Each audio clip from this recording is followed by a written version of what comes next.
September 8, 1944, 6:43 p.m., Chiswick, West London.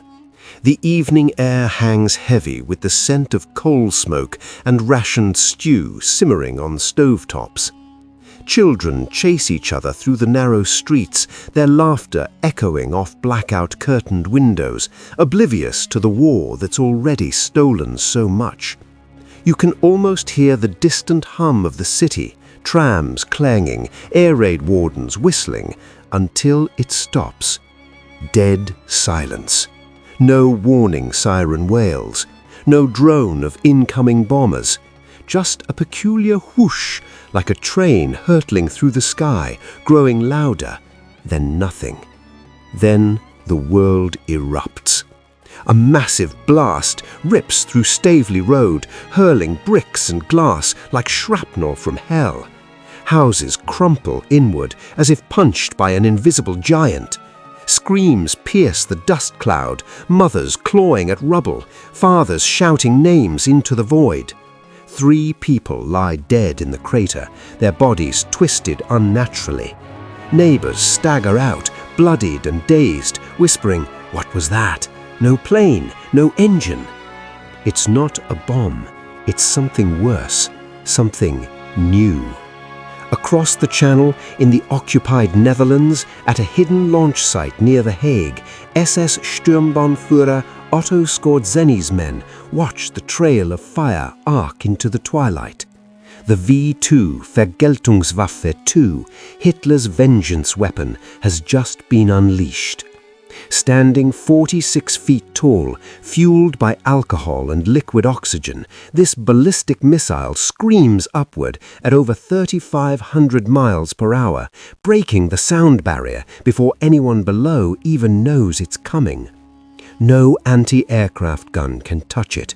No fighter can intercept it. It climbs to the edge of space, then plunges back in a deadly parabola, delivering a ton of high explosive with pinpoint terror. Werner Braun, the brilliant 32-year-old rocket engineer, paces in his Peenemünde bunker, his mind a whirlwind of calculations and ambition. Recruited by the Nazis in 1937, he's turned childhood dreams of space travel into a nightmare machine. The rocket worked perfectly, he mutters to his team, except for landing on the wrong planet. But for Hitler, it's perfection. After the D-Day landings in June, with Allied armies grinding toward Germany, the Führer demands retaliation. London, that defiant bastion, must pay. Braun's A4 rocket, rebranded V-2, is the answer. A technological marvel born from slave labor in the Mittelbau-Dora tunnels, where thousands of prisoners die building these harbingers of doom. Back in London, Prime Minister Winston Churchill huddles with his war cabinet in the underground map room. Reports flood in, another strike in Epping, then Wanstead. No radar picks them up, no spotters see them coming. It's like ghosts, one advisor whispers. Churchill's cigar smoke curls as he growls orders for censorship. Tell the public it's gas explosions, anything to avoid panic. But the truth seeps out. Over the next 8 months, more than 1,300 V-2s will rain down, killing 2,754 civilians, wounding thousands more. Each impact a thunderclap of fear, shattering nerves already frayed by the Blitz. Imagine it, you're hunkered down in an Anderson shelter, the ground trembling without warning. Is it thunder, an earthquake, or the end? The V-2's silence is its cruelest weapon. The explosion comes first, the sound second, if you survive to hear it. Families huddle closer, whispering prayers. Air raid precautions feel futile now, barrage balloons useless against this supersonic spectre. Yet in Berlin, Hitler gloats in his wolf's lair, maps strewn with pins marking launch sites in Belgium and Holland. This will break them, he rants to his inner circle, including Reichsführer SS Heinrich Himmler, who oversees the V-weapons program. Production ramps up, 5,000 V-2s built despite Allied bombings that force operations underground. Then a Bronze team innovates relentlessly. Gyroscopic guidance systems, radio-controlled cutoffs for precision. Its engineering genius twisted into mass murder. But as winter 1944 approaches, the Eastern Front crumbles.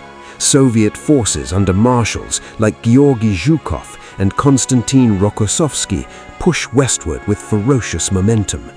The Red Army's T-34 tanks churn through mud and snow, infantry waves following in their wake.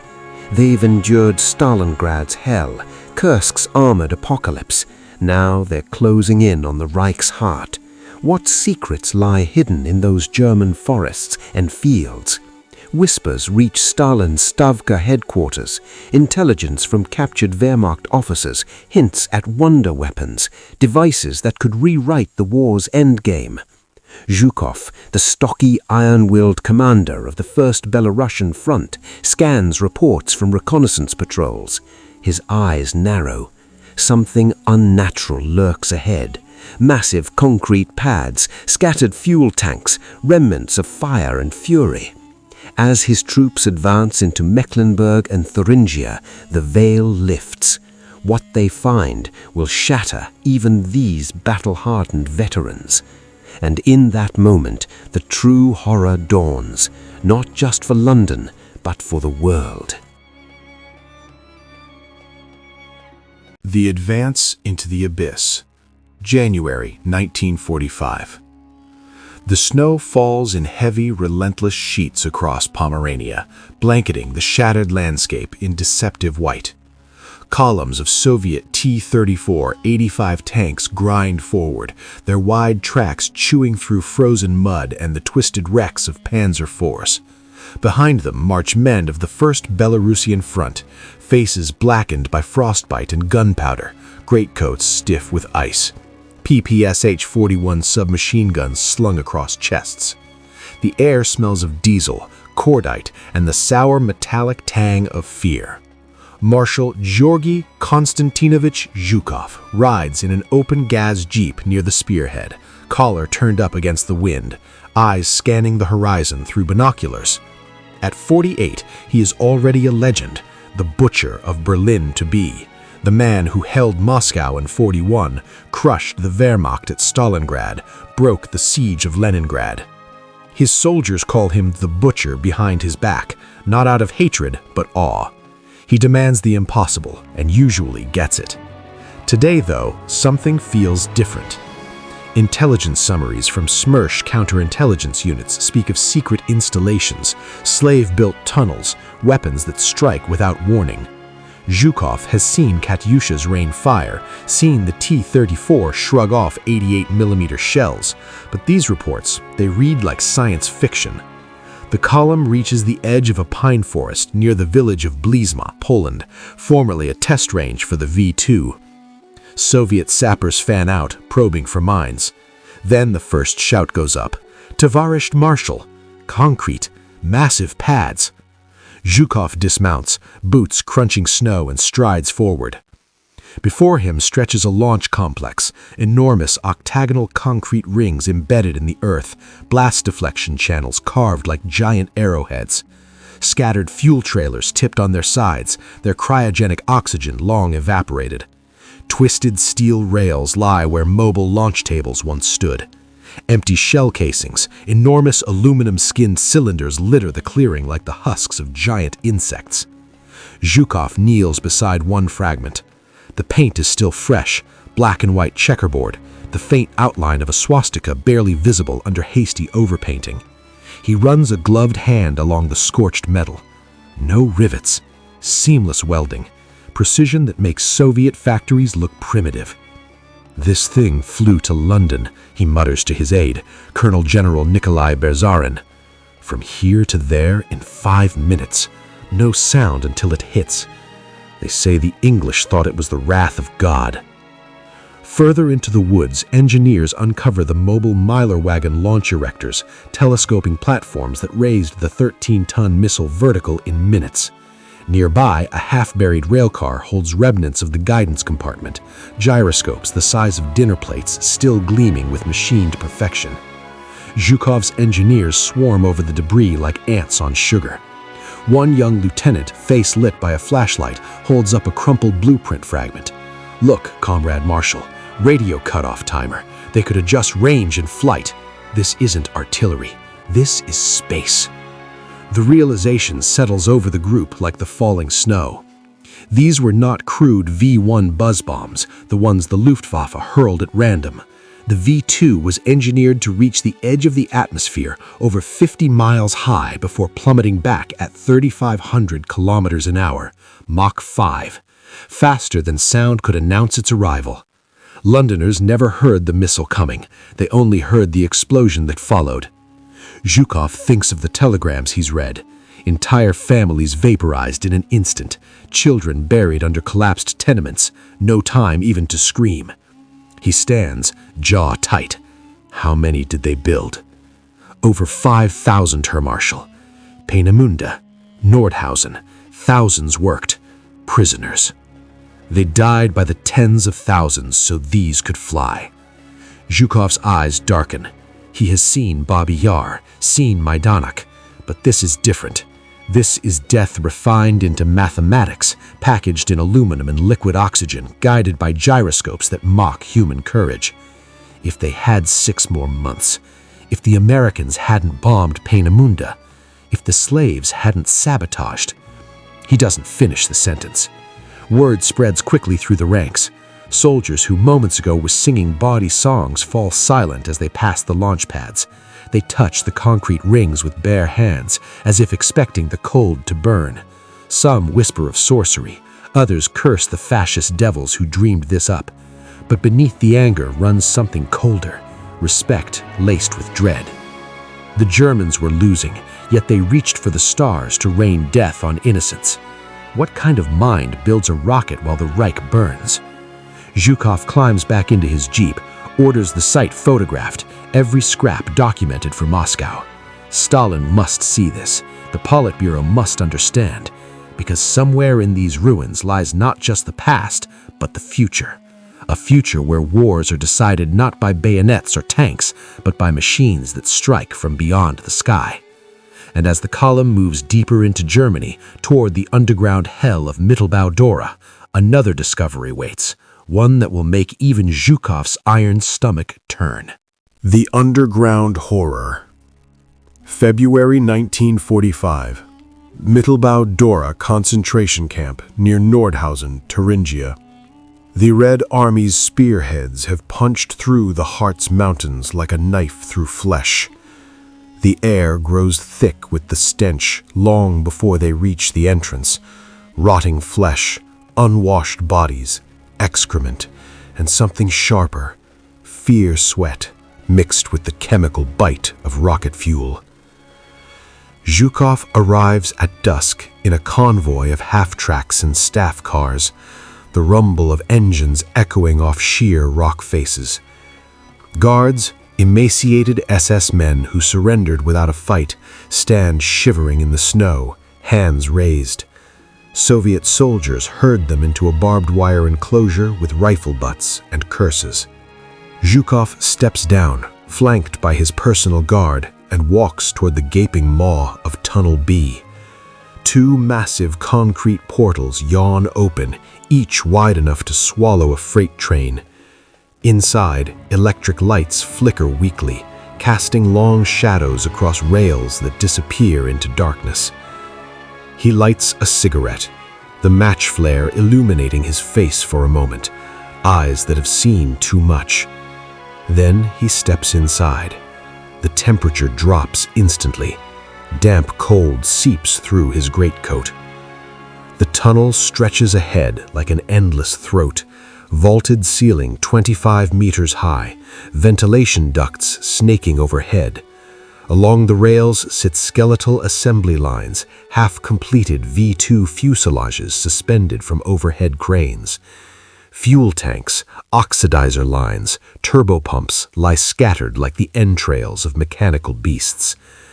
But it is not the machinery that stops Zhukov. It is the bodies. Thousands of them. Prisoners, French, Belgian, Polish, Soviet, Hungarian, reduced to walking skeletons in striped rags. Many still chained to their workstations, tools frozen in dead hands. Others lie in heaps where they collapsed from exhaustion, starvation, or the whip. The camp doctor, a gaunt Frenchman named Dr. Henri Massot, approaches under guard and speaks through an interpreter. They worked 12, 14 hours a day, no food, beatings if production slowed. When the bombing raids came, the SS sealed the tunnels. Men suffocated in their own work. Zhukov walks deeper. His boots echo on the concrete floor, slick with blood and oil. He passes a row of completed V-2 nose cones, gleaming, painted with the black and white checkerboard, each one destined for London, Antwerp, Paris, each one assembled by hands that would never see freedom. He stops at a workbench. Peenemünde, V. von Braun. Zhukov's fist clenches. This is not war. This is industrialized murder, masked as progress. Further in, the tunnel branches. One section holds the guidance labs, precision gyroscopes, accelerometers, rudders, radio antennas. Engineers from von Braun's team, now prisoners, stand huddled, faces ashen. One of them steps forward. We had no choice. They said our families would be shot. Zhukov regards him with cold contempt. And the slaves, did they have a choice? Silence answers. Outside, Soviet cameramen set up tripods. The footage will go straight to Moscow. Zhukov emerges into the twilight. The wind cuts like a blade. He lights another cigarette.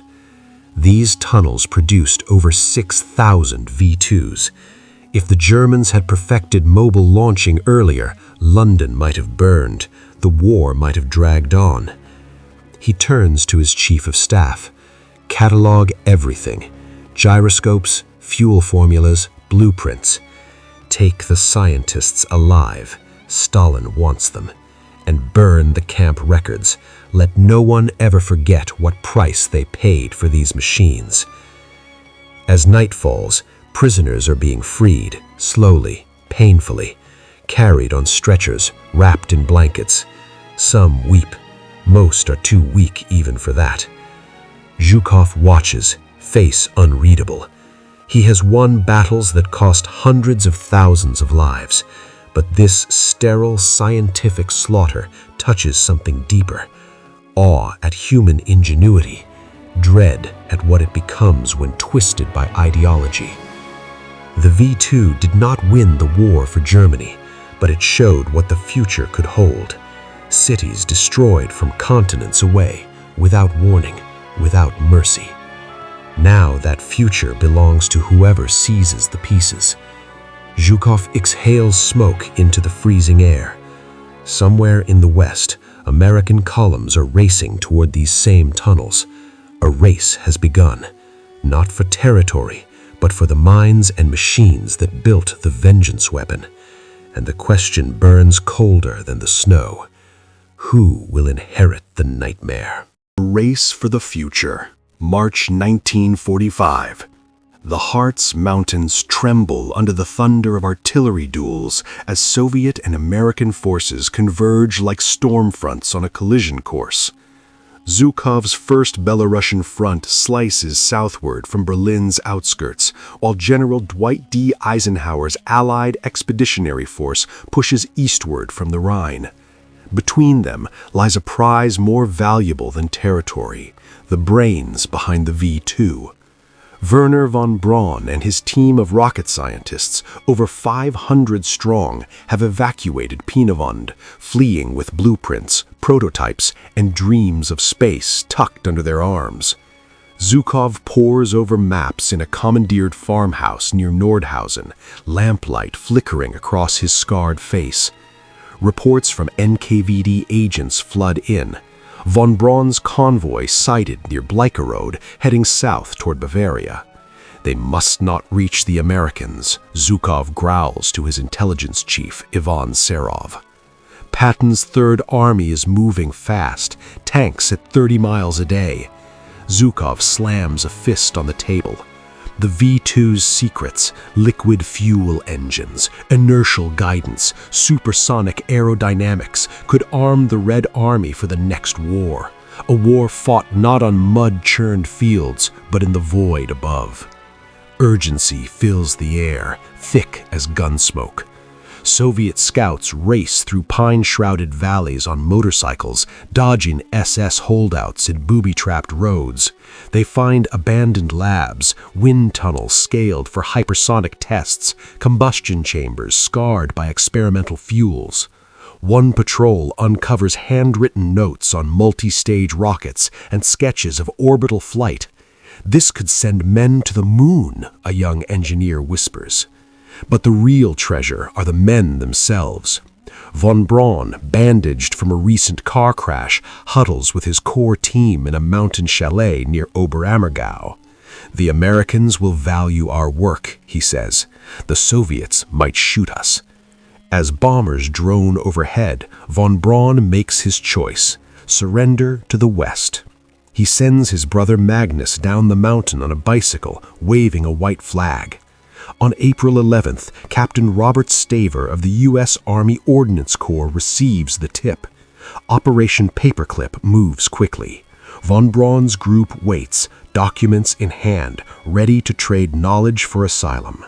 They load trucks with 14 tons of V-2 components from hidden caves, escaping Soviet patrols by hours. Zhukov learns too late. Paperclip successful. Scientists en route. His face hardens. Interrogations accelerate at Dora, extracting what they can from those left behind. Helmut Grotrup reveals propulsion secrets, alcohol-water fuel mixtures generating massive thrust. Soviet teams disassemble captured missiles piece by piece, learning without the masters. The knowledge is incomplete. Zhukov stands alone atop a V-2 launch pad at midnight, stars wheeling overhead. He imagines the missile's arc from frozen Earth to the edge of space, then back to destroy a city. If the V-2 had been ready earlier, history might have changed. Normandy, London, the Eastern Front, all balanced on timing. Awe grips him at the leap. Dread follows at what comes next. Missiles tipped with atomic warheads. The war is ending, but a new shadow rises. Zhukov issues final orders. Ship the captured V-2s to Kapustin Yar. Replicate them. Improve them. The race is not over. It has just begun. And one question remains. In opening this Pandora's box, have they doomed the world to a colder war? April 30th, 1945. Berlin burns.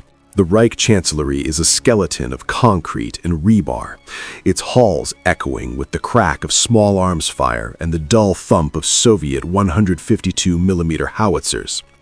In the Führer bunker, Adolf Hitler lies dead by his own hand, cyanide and a pistol shot to the temple. The 1,000-year Reich has lasted 12. Yet high above the rubble, in the minds of the victors, a new specter rises. Zhukov stands on the roof of the ruined Reichstag, greatcoat whipping in the acrid wind. Smoke rises in black pillars from every direction. His soldiers plant the red banner atop the dome, the same flag that flew over the Kremlin in the darkest days of '41. Cheers ripple through the streets below, raw, exhausted, triumphant. But Zhukov does not smile. His gaze is fixed westward, where American columns have already reached the Elbe, where von Braun and his rocket priesthood now sit in comfortable interrogation rooms in Bavaria, sipping coffee and sketching trajectories for their new masters. He lights a cigarette with hands that no longer tremble. The taste is bitter. Victory tastes bitter when you realize the war you fought may have only bought time for the next one.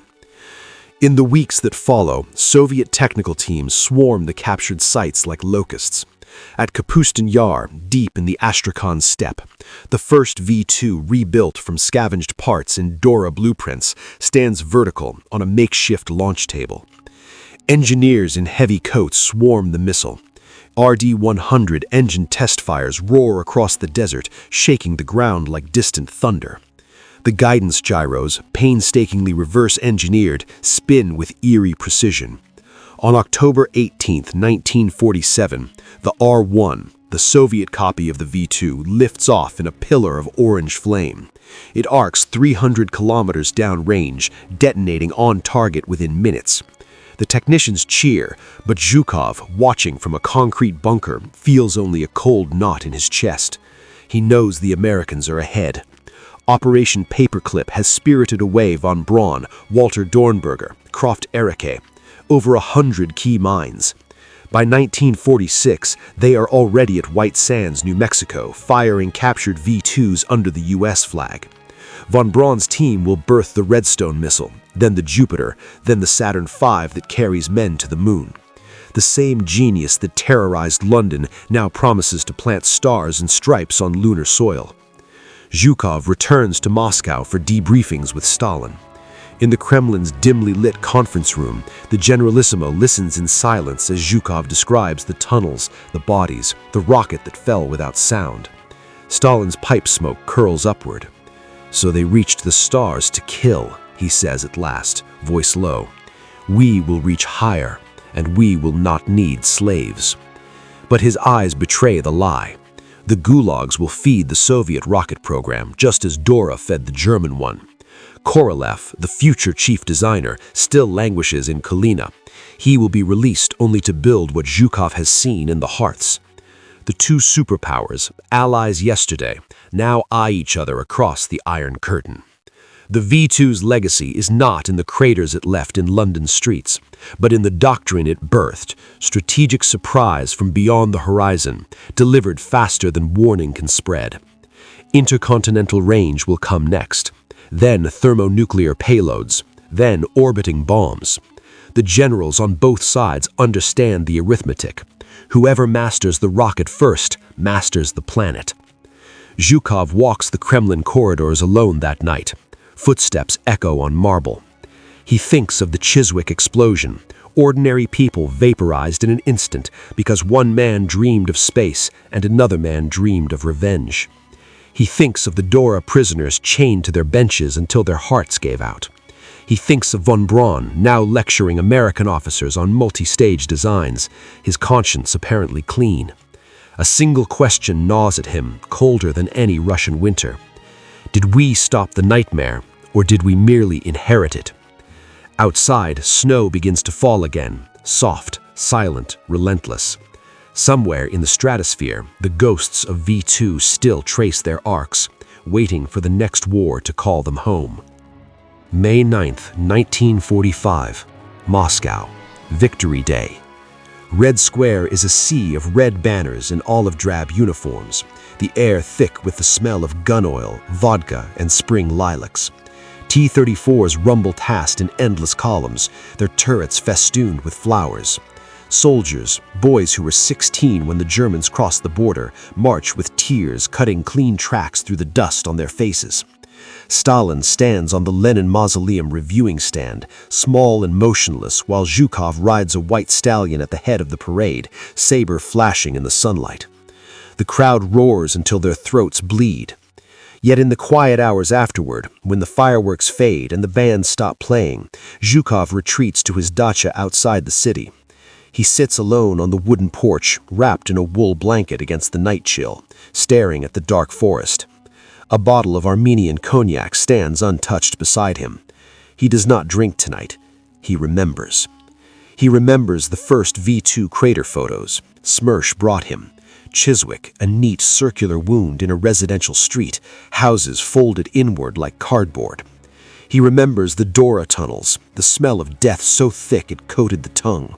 The prisoners who looked through him as if he were already a ghost.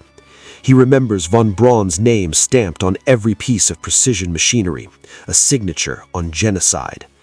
And he remembers the launch at Kapustin Yar 2 years later, the R-1 rising on a column of fire, beautiful and terrible, a direct descendant of the weapon that nearly broke Britain from the inside. The war is over, the killing has stopped, but the weapon has not died. Across the ocean, in the New Mexico desert, von Braun stands under floodlights at White Sands, watching another captured V-2 climb into the night sky.